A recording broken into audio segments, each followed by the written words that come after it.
She didn't even realize she was dying until it was too late. On a bright, sunny afternoon in Geneva, the most beautiful woman in Europe was walking toward a steamer pier, a bouquet of hand-picked roses clutched in her arms.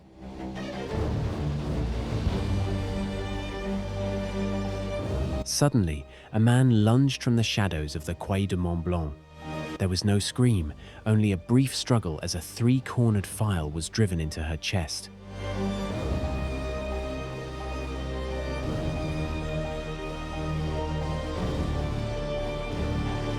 Empress Elisabeth of Austria simply gathered herself and kept walking, unaware that her heart had just been pierced. Moments later, she collapsed on the deck, the life draining out of her as the roses she had gathered that morning lay scattered at her feet.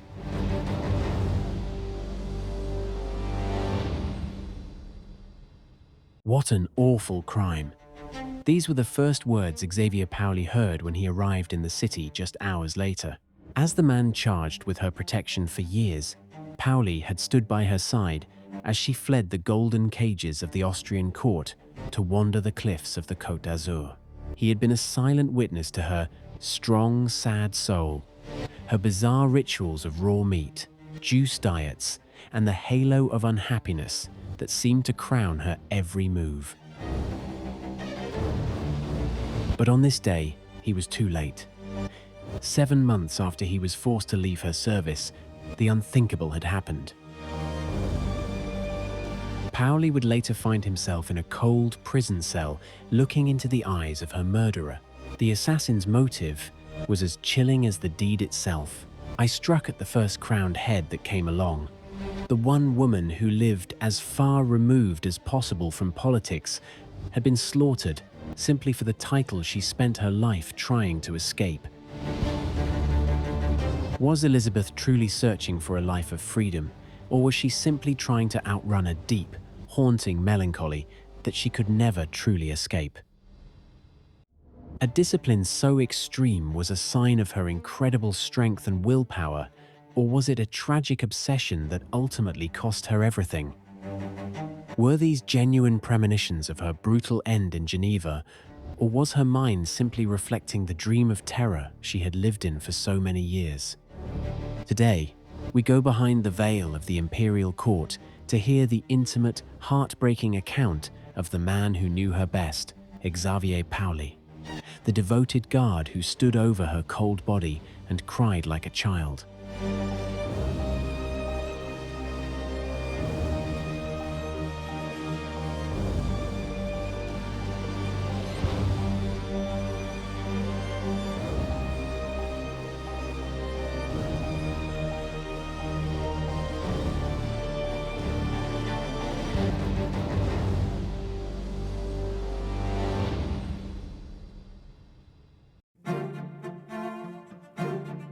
The first time that I saw her was at Geneva, and I cannot recall this detail without emotion, for it was at Geneva that she was to die under the assassin's dagger.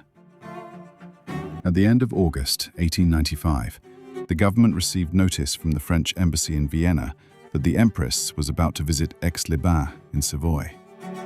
She was to travel from her palace of Miramar through Italy and Switzerland, and, as usual, I received my formal letter of appointment from the Ministry of the Interior, instructing me to go and meet the Empress at the International Railway Station at Geneva.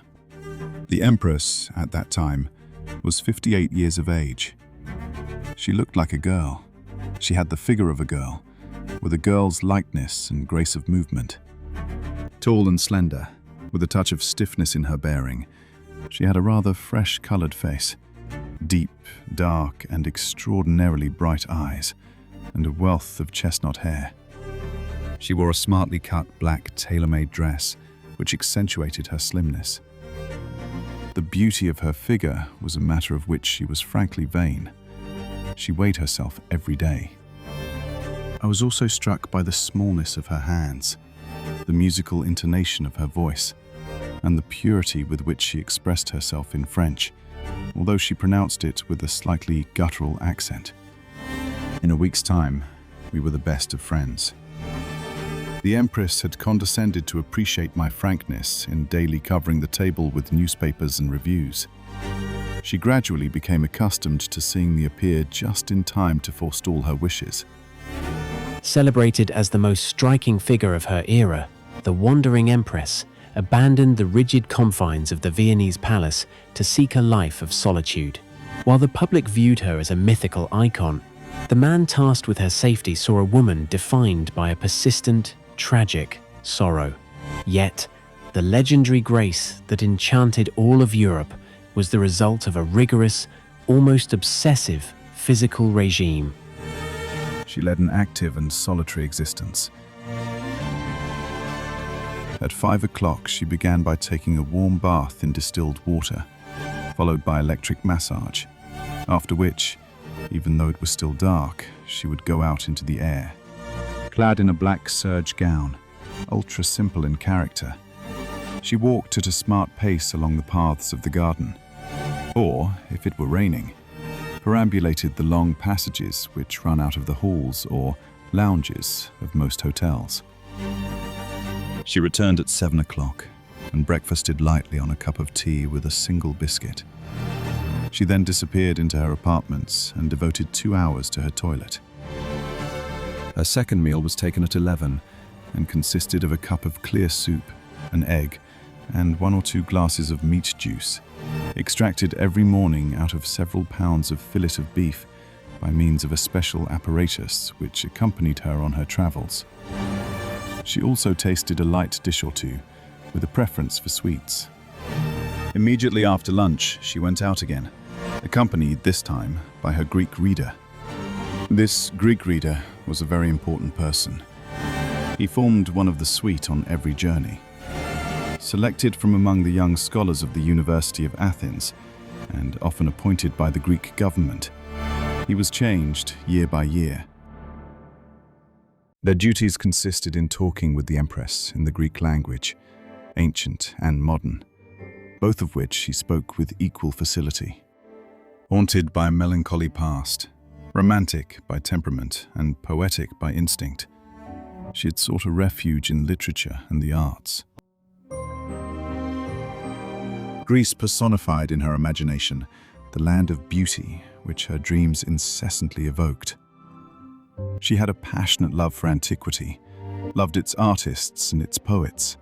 She wanted to be able, everywhere and at all times, when the obsession of her sorrowful memories became too intense, to escape from the pitiless phantoms that pursued her, and in some way to isolate her thoughts from the realities of life.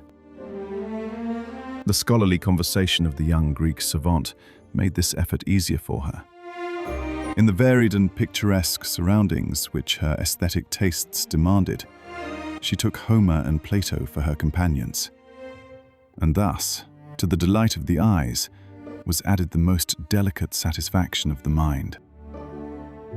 The Greek reader, therefore, was the faithful participator in her afternoon walks, which lasted until dusk, and the Empress often covered a distance of 15 to 20 miles on end. For 20 years she had obstinately refused to allow herself to be photographed, and no sooner did she perceive a camera aimed in her direction than she quickly unfurled a black feather fan and modestly concealed her face.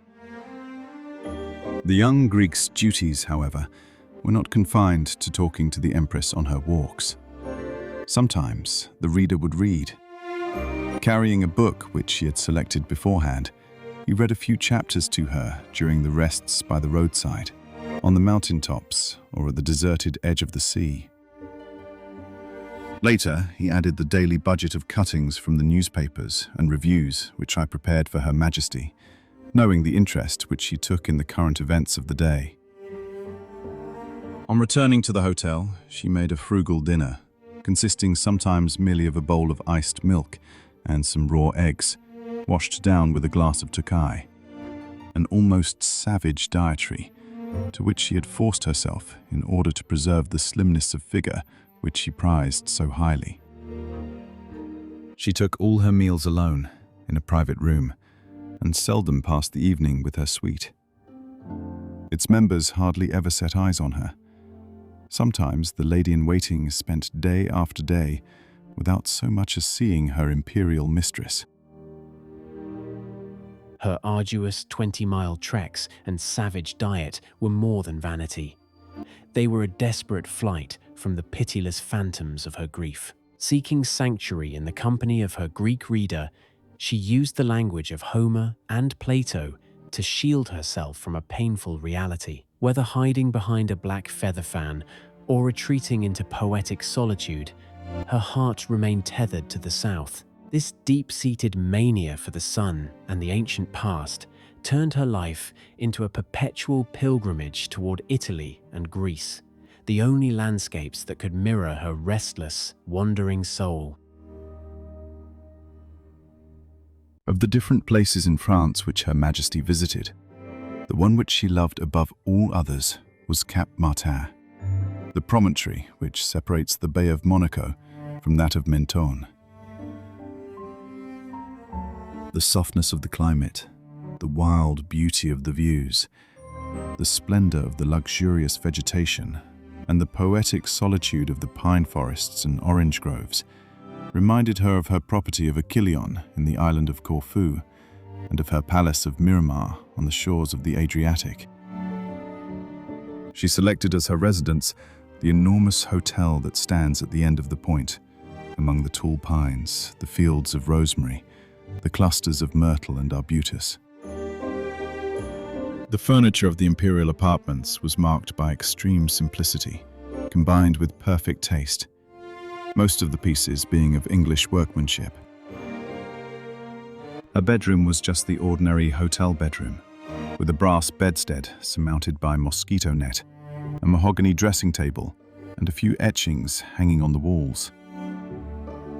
On the other hand, the management had placed beside the bed, at her request, a system of electric bells distinguished by their colors: white, yellow, green, and blue, which enabled her to summon that person of her suite whose presence she required, without having to disturb any of the others.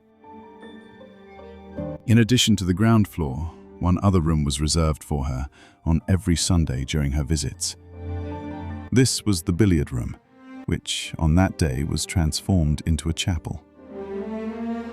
When the Empress came to the Cap Martin Hotel for the first time, she inquired after a church, for she was very religious. The Empress was extremely generous, and her generosity adopted the most delicate forms.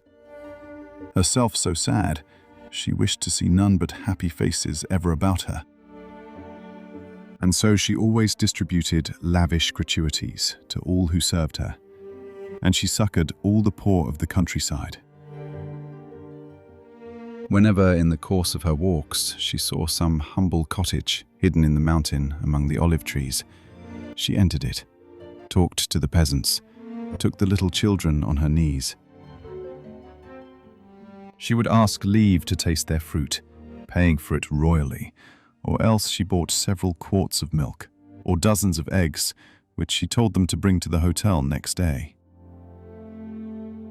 She ended, of course, by knowing all the walks at Cap Martin and the neighborhood. She set out each morning with her faithful tramping companion, the Greek reader. Sometimes she would go along the rocks on the shore, sometimes wend her way through the woods. Sometimes she would climb the steep hills, scrambling up to the goats, as the herds say. She never mentioned the destination or the direction of her excursions, a thing which troubled me greatly, notwithstanding that I had had the whole district searched and explored beforehand. How was I to look after her? "Set your mind at ease, my dear Monsieur Paoli," she used to say, laughing. "Nothing will happen to me. What would you have them do to a poor woman? Besides, we are no more than the petal of a poppy or a ripple on the water." Whenever she went to Monte Carlo, she never failed to go and have tea at Rumpelmayer, the famous Viennese confectioners, for, as I have already said, she adored pastry and sweets. The Rumpelmayer establishments at Mentone, Nice, and Monte Carlo were well aware of the identity of their regular customer, but she had asked them not to betray her incognito. The Emperor joined the Empress on 3 occasions during her visits to Cap Martin. The event naturally created a diversion in the monotony of our sojourn. Francis Joseph generally spent a fortnight with his consort. As soon as the train stopped at Mentone station, where the Empress went to wait its arrival, accompanied by the members of her suite, the Emperor sprang lightly to the platform and hastened, bareheaded, to the Empress, whom he kissed on both cheeks. His expressive face, framed in white whiskers, lit up with a kindly smile. He tucked the Empress's arm under his own and, with an exquisite courtesy, addressed a few gracious words to each of us individually. During the Emperor's stay, the Empress emerged for a little while from her state of timid isolation. They walked or drove together and received visits from the princes staying on the Côte d'Azur or passing through. Notably, the Prince of Wales, the Archduke Rainer, the Tsarevich, the Prince of Monaco, the King and Queen of Saxony, and the Grand Duke Michael. Sometimes they would call on the late Queen of England, at that time installed at Cimiez, or on the Empress Eugénie, their near neighbor. It was like a miniature copy of the Court of Vienna, transferred to Cap Martin. Cap Martin and Aix were not the only places visited by the Empress of Austria. In the autumn of 1896, she was anxious to see Biarritz. She returned there in the following year, and I again had the honor of accompanying her. She spent her days, sometimes, on the steepest points of the rocks, from which she would watch the tide for hours, often returning soaked through with spray. At other times, she would roam about the wild country that stretches to the foot of the Pyrenees, talking to the Basque peasants and interesting herself in their work. She had a mania for buying a cow in every district which she visited for the first time. She chose it herself in the course of her walks and had it sent to one of her farms in Hungary. The wandering Empress played her part, receiving princes and queens in the sun-drenched gardens of the Mediterranean. But the peace was an illusion. Underneath, Elizabeth's health was failing, eroded by a strange form of neurasthenia and an infinite, perpetual weariness. The strange form of neurasthenia from which she suffered, instead of decreasing with time, seemed to become more persistent and more painful as the years went on, and it ended by gradually impairing her health. Not that the Empress had a definite illness. She simply felt an infinite lassitude, a perpetual weariness, against which she tried to struggle with an uncommon display of energy by pursuing her active life in spite of it, her wandering life and her long daily walks. Towards the end of the same year, 1897, when she was staying for the second time at Biarritz, the Empress, feeling more restless and melancholy than ever, resolved to make a cruise in the Mediterranean on board her yacht Miramar. But she wished first to spend a few days in Paris. She had engaged a suite of rooms at an hotel in the Rue Castiglione and naturally wanted to preserve the strictest incognito. Still, it was known that she was in Paris, and the protection with which I surrounded her was even more rigorous than before. She was out of doors from morning till evening, went through the streets on foot to visit the churches, monuments and museums, and at 4 o'clock called regularly at a dairy in the Rue de Suresnes, where she was served with a glass of ass's milk, her favorite beverage, after which she returned to the hotel. We left Paris on the 30th of December for Marseille, where the Imperial yacht lay waiting for us, commanded by a very distinguished officer, Captain Moritz Sachs von Hellenau. We were at sea, opposite the tragic Chateau d'If, on the 1st of January of the year 1898, which was to prove so tragic to Elizabeth of Austria. I offered her my wishes for happiness and a long life. The Empress seemed to me sadder and more thoughtful that morning. Had she already received a presentiment of what the year held in store for her? Who can tell? She gave us but little of her society during this voyage. She spent her days on deck and interested herself in the silent activity, in the humble, poetic life of the crew.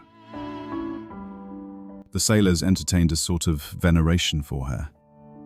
They were constantly feeling the effects of her discreet and delicate kindness. Like ourselves, they respected her melancholy and her love of solitude. And in the evenings, while the little court collected in the saloon and amused themselves with different games, or else improvised a charming concert. While, at the other end of the ship, the sailors, seated under the poop, sang their Tyrolean or Hungarian songs to an accordion accompaniment. The Empress, all alone on deck, with her eyes staring into the distance, would dream of the stars. After leaving Marseille, we went to Villafranca, near Nice, skirting the coast. The Empress also wished to stop at Cannes and to see once more, from the sea, Monaco, Cap Martin and Mentone. She next proposed to revisit Sicily, Greece and Corfu.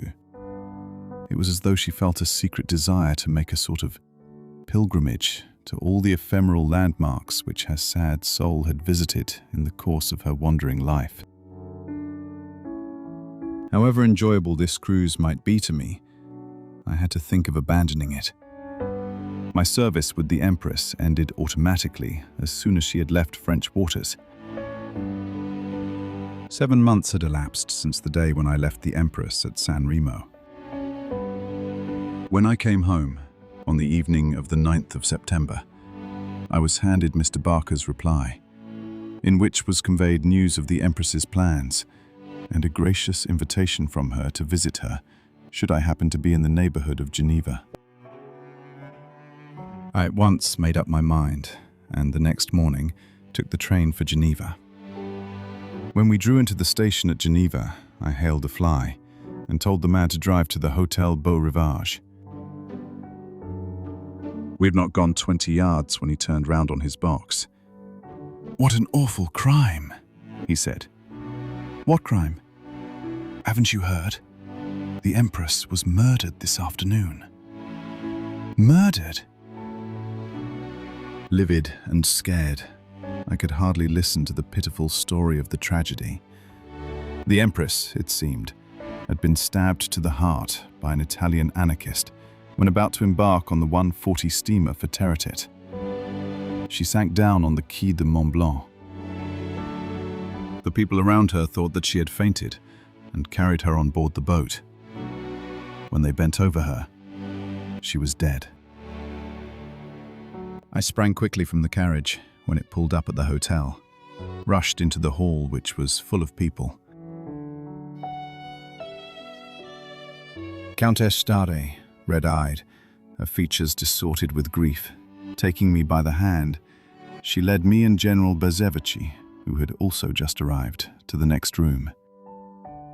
There lay the Empress, stiff and already cold, stretched on a little brass bed under a thin white gauze veil. She appeared as though sleeping peacefully and happily. Her tiny hands were crossed over an ivory crucifix. Some roses, already almost withered, roses which she had gathered that morning and which she was carrying in her arms when she received her death blow, lay scattered at her feet. I stood long contemplating the corpse. My self-possession deserted me. In spite of myself, the tears came to my eyes, and I cried like a child. Why had fate decreed that the Empress should go to Geneva? Curiously enough, the idea came to her suddenly, it appeared, on Thursday the 8th of September. She had arranged to pay a visit to her friend, Baron Adolphe de Rothschild, who was staying at her country house, the Château de Premonitions, at the western end of the lake.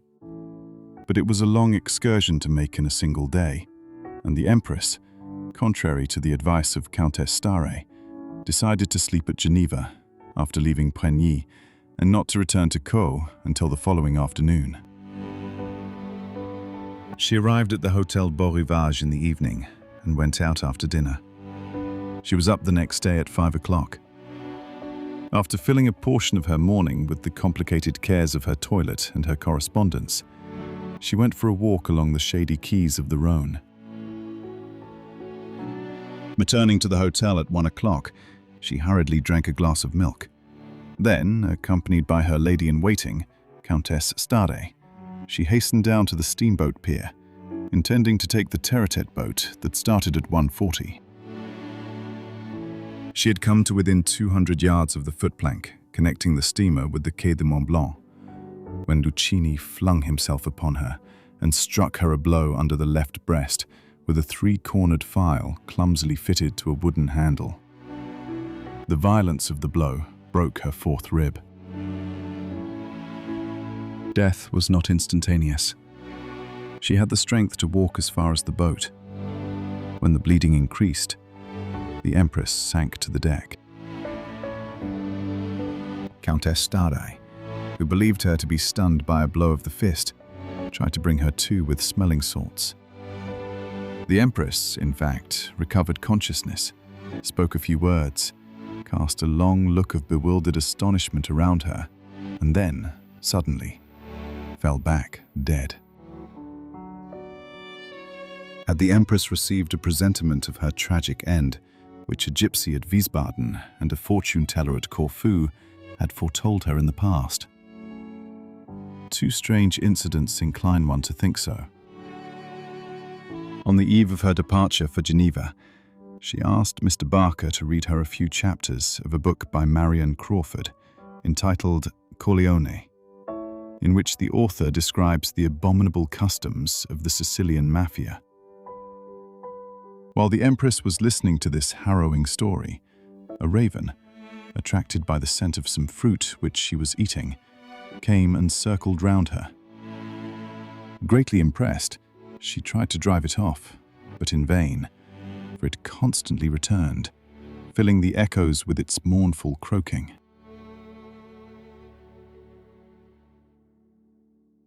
Again, Countess Stade told me that, on the morning of that day, she went into the Empress's room, as usual, to ask how she had slept, and found her imperial mistress looking pale and sad. "I have had a strange experience," said Elisabeth. "I was awakened in the middle of the night by the bright moonbeams which filled my room, for the servants had forgotten to draw the blinds. I could see the moon from my bed, and it seemed to have the face of a woman weeping. I don't know if it is a presentiment, but I have an idea that I shall meet with misfortune." I went to see the murderer in his cell. I found a perfectly lucid being, boasting of his crime as of an act of heroism. When I asked him what motive had driven him to choose for his victim a woman, a sovereign living as far removed as possible from politics and the throne, one who had always shown so much compassion for the humble and the destitute, "I struck at the first crowned head," he said, "that came along. I don't care. I wanted to make a manifestation, and I have succeeded." The unhappy Empress's destiny was to be strange and romantic until the end, until after her death. Her body departed for Austria without pomp or display, amid an immense and silent crowd. She had, as her escort, a respectfully contemplative nation, and as her salute, the bells of all the towns and all the villages through which the funeral train passed. And this, I am certain, was just the simple and poetic homage which her heart would have desired.